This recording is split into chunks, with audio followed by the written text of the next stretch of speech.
Welcome back. You're watching Political Exchange, where we continue our discussion with Bishop Paul Verryn and researcher at the Center for the Study of Violence and Reconciliation, Dominique Dixpeak. Dominique, one of the big challenges for the police, of course, is the fact that they are responsible for halting crime and for fighting crime, and it's a tough business. We know that the South African police is also struggling to deal with having to be tough on criminals, but also, of course, not disregarding people's human rights. In a situation like Marikana, where there were allegations and in some cases evidence that some of the protesters were in fact armed, how difficult is it for police in that situation, particularly when they're not properly trained, to behave in a way where they don't hurt other people and fear for their own lives? Well, I think firstly there's a lot that we still need to find out about the situation in Marikana, but just looking at what the police deal with on a constant basis, I think that we need to remember that they have a constant battle between trying to fight crime and deal with it in a severe manner, because there's so much pressure put on them from the public, from the leaders, from the political government, and then from business as well. And so they're put under immense pressure to fight crime. But that often contradicts being able to deal with people on a more human level, and to be fighters for some kind of human rights at the same time. And so they're put under an enormous amount of pressure to be both severe on crime, but also to be firm and keep the rights of people in their minds when they're doing this. Also, the police face incredibly traumatic experiences, and for them to be able to deal with that, I'm not sure that they're being given the space to deal with the kind of trauma that they're faced with on a daily basis, where they are faced with incidences of their own members of the police being killed or being hurt. And we saw in this instance 2 policemen were in fact killed before the killing by the police of the strikers. In fact, 10 people lost their lives before this unfortunate incident. And some people were saying that perhaps the police felt that they were not going to allow more of their members to be killed, and that added, to the decision to kind of say today is the day when all of it ends. How frequently are police confronted with a situation where they feel that their own lives, they're outgunned essentially by the criminals? Well, I think that they are faced with that on a constant basis. I think that there have been indications that more than 100 police people are killed every year. So on a constant basis, they're dealing with the death of their colleagues, death of people who they're very close with. And that does have implications for how they do their work.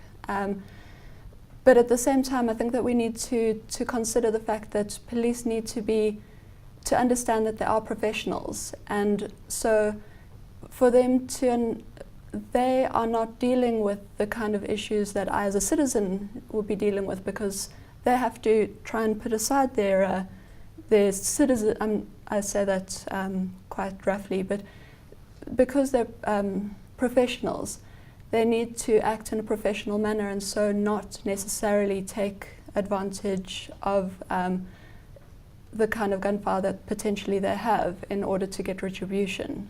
Now, we've seen, for example, that the police have, in some instances, instituted mechanisms to get public order policing going. There's been conflicting reports in the papers about whether public order policing units actually exist, whether they've been closed down. In your experience, do we have a public order policing unit? And if so, where are they? Well, in some respects, we do have a public order policing, but again, we need to focus on the training and for a proper... a doctrine, if you like.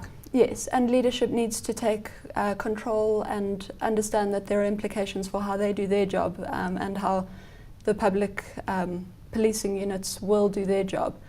But also just to say that the public order policing, when the police go into collective action situation, they play a role in how the action turns out. And in collective violence that's happened in the past, both at Marikana and elsewhere, there's been indications that how they do their job will show what the outcome will be.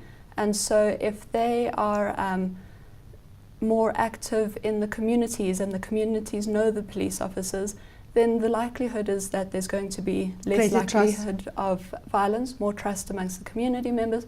And because within the community, what affects the community members also affects them. So they'll be able to say, okay, well, this is good and we need to encourage this. Whereas if you put in public order policing from the outside, often it has the potential to turn nasty, especially if the police are aggressive or encourage some form of violence. On the other hand, if police take a kind of back step, then often that also encourages a certain amount of violence, because people feel that there isn't enough accountability within their role and within that public collective the collective action space. Now, I know your focus at the Centre for the Study of Violence and Reconciliation, you focus on torture. What is the South African experience, particularly since democratization? Have we seen a better situation develop in terms of the police dealing with those that they arrest? Are people treated humanely? We know that in the arrest of some of the mine workers, there were allegations that some people were in fact tortured and were beaten, medicines were withheld, and so on. What is the general, trend around how police deal with suspects and those people that they arrest? Well, I think you raise a very important point, because it was assumed that at the end of apartheid, torture stopped existing. The fact is that it still continues. And so something like the Marikana incident has highlighted the fact that torture is still occurring, and that not only that, there aren't any laws in place at the moment to prevent torture. So law is not a criminal offence in South Africa. And what we're finding is that it has become, it's used often as a means to try and extract information? Well, yes. What happens is that there's a lot of pressure on the police to get information, to deal with crime in a more strong manner.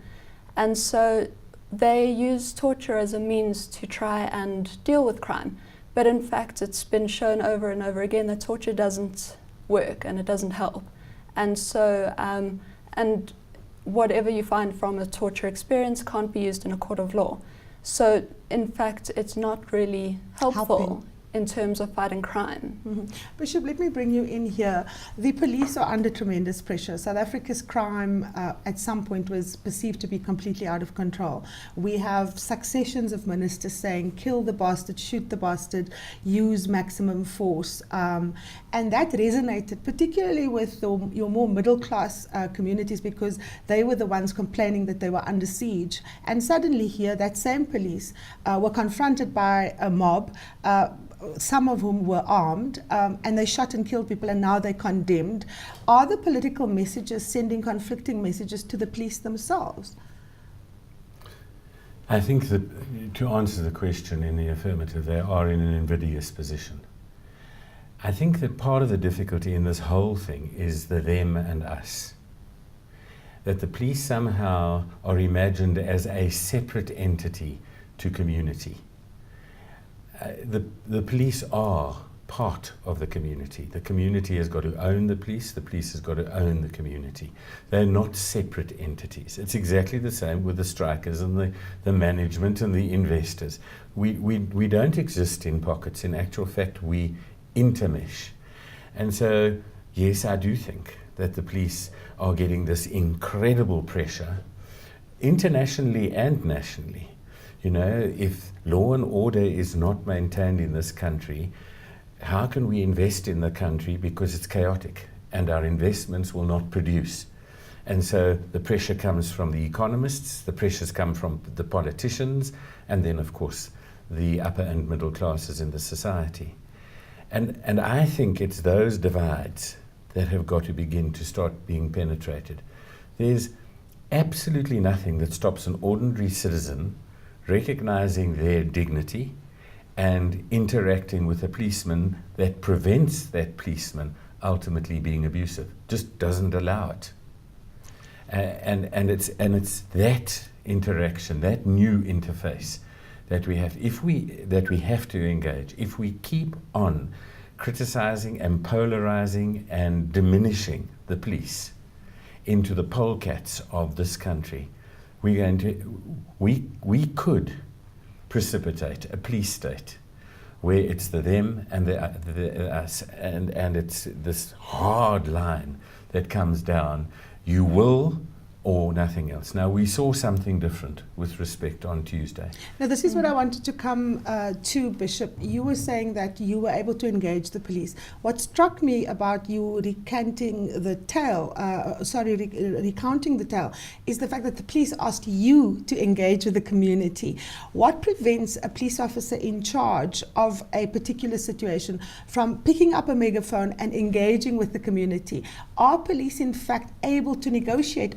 Do they have the skills to engage with communities and calm situations down? I think two things to respond immediately. First of all, in Marikana at the moment, the police are persona non grata. So, for instance, we have a memorial service. There are Marikana people present in the church. And I say to them, we prayed with the community, and we went and also prayed for the people in the hospital, and then we also went and prayed with the police. As soon as I said we went and prayed, there was almost a boo. Mm-hmm. And it's understandable. The police are the villains at the moment. We are going to have to work very, very hard to try and penetrate that image. Mm-hmm. I think that's the first thing.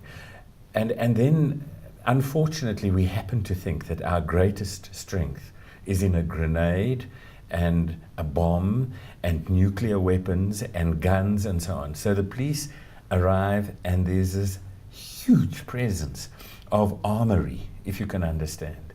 And with due respect, a disciplined, very vulnerable group of people, very vulnerable, with a memory that isn't 2 weeks old of basically being slaughtered. Mm-hmm. You with me? Dominique, what is the way forward? How do we get the police to not be seen as outsiders, as aggressors, as those who are there to, attack communities? How do we get better community policing, in fact, going? Well, I think that there are a number of things that we can do. The first is that there needs to be a cultural shift within the police. And that kind of cultural shift does not just happen overnight. It's a long-term view. But it means that leadership needs to be involved, that the actual police stations need to create a cultural shift, because as a police person you can come into a police station, but you will be enveloped by the culture at that police station. And so there has to be a cultural shift all over. It includes training. It makes sure that people understand the value of human rights. The next thing is that I think that Paul Verryn said earlier that we need to focus on the socioeconomic difficulties. South Africa is unlikely to move forward in terms of their human rights until we start dealing with the socioeconomic stuff, until we deal with poverty, until we deal with unemployment, and until we start dealing with that more practically. We will continue to see high levels of violence and high levels of protest action. Okay, we have to leave it there, unfortunately. Of course, as you pointed out, issues of inequality and, of course, transforming the police and ensuring that there's a culture of human rights. That's where we have to leave it, unfortunately. Join me again for another edition of Political Exchange. I'm Karima Brown. Goodbye.